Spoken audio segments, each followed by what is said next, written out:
Life on Death Row is one of those documentaries that I really enjoyed, but I found that it got old quite quickly because it's very samey. Maybe I just watched too much of it at once, but for the most part I thought it was pretty good. So this is a BBC documentary, and according to Wikipedia, it's a series telling the story of capital punishment through the eyes of young people whose lives have been shaped by it. These are people who are in America and they're on death row. And that I thought was really interesting because I don't really know that much about death row in terms of the process. I was shocked by how long some of these took, some of the cases, and particularly I've watched quite a few documentaries recently that involve this, and I'm really interested to learn why some judges will say life without parole rather than facing the death penalty. And this looks at that, where certain people could have had life without parole, and a couple of times some of them are up for, or just before their time on death row, they have the chance to maybe appeal and see if they can just get life without parole.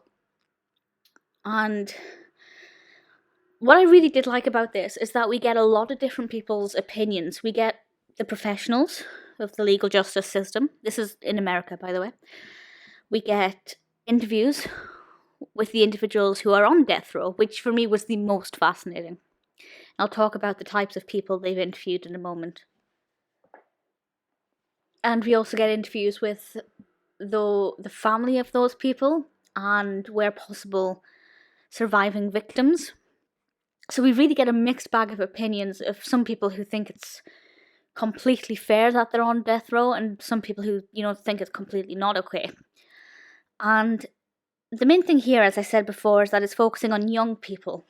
And the people they interview, for the most part, are unfortunately really likeable. And there are a couple of them where I thought, yeah, you definitely did a bad thing, and while I don't think you should be on death row, I think you should be in prison for life.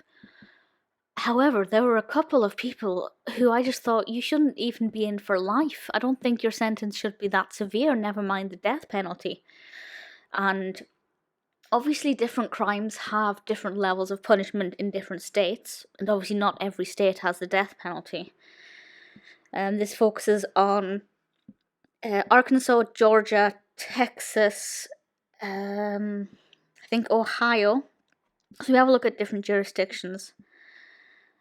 And it is quite heartbreaking. There were a couple, I won't go into any detail, but a lot of these are obviously murder or attempted murder. And there are some where I just thought they were definitely in the wrong place at the wrong time. It wasn't premeditated, and I just feel like they didn't deserve the death penalty. And some of the cases, we never get to watch the death. I have to point that out. We do not get to see the actual deaths, which I think would be disrespectful to them, if nothing else. But we do get to find out if they're going to appeal the decision, and we do obviously find out whether or not that appeal will be granted, and more often than not, we don't find out until the last second. Quite frankly, neither do they. It's quite shocking how they're mentally treated. But one of them was talking about, I think it was the first series, where one of them was talking about how they had asked if they could be granted an appeal, but they didn't find out until right before their scheduled execution that they'd been granted the appeal, or granted the chance to appeal it.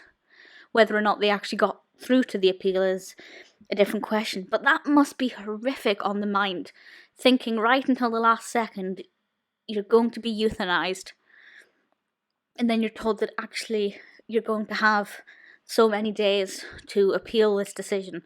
I just can't imagine the stress on the families. It must be absolute agony.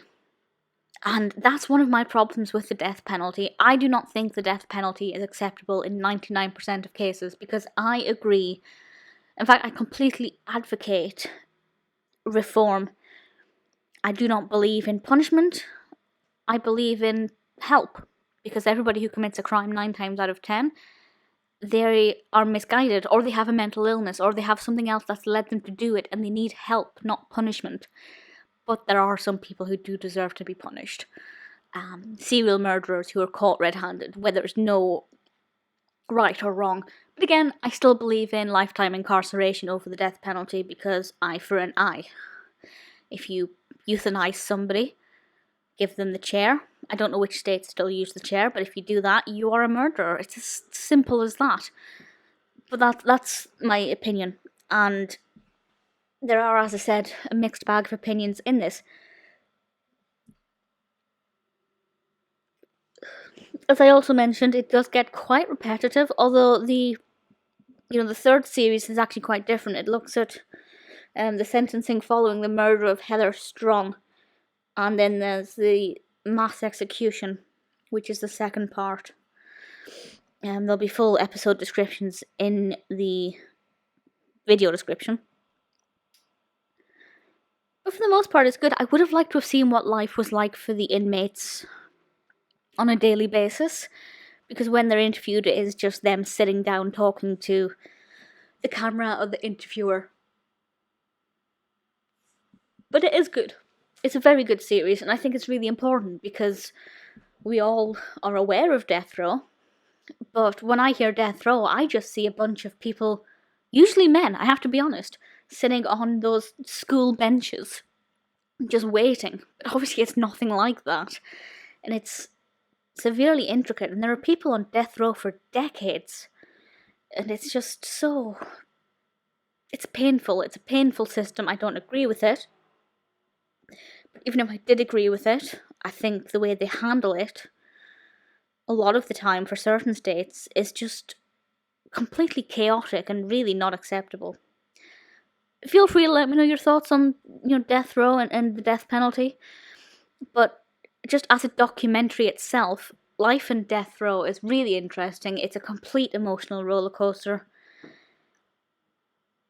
And what I think is the hardest is having the interviews with these inmates, and then knowing that some of them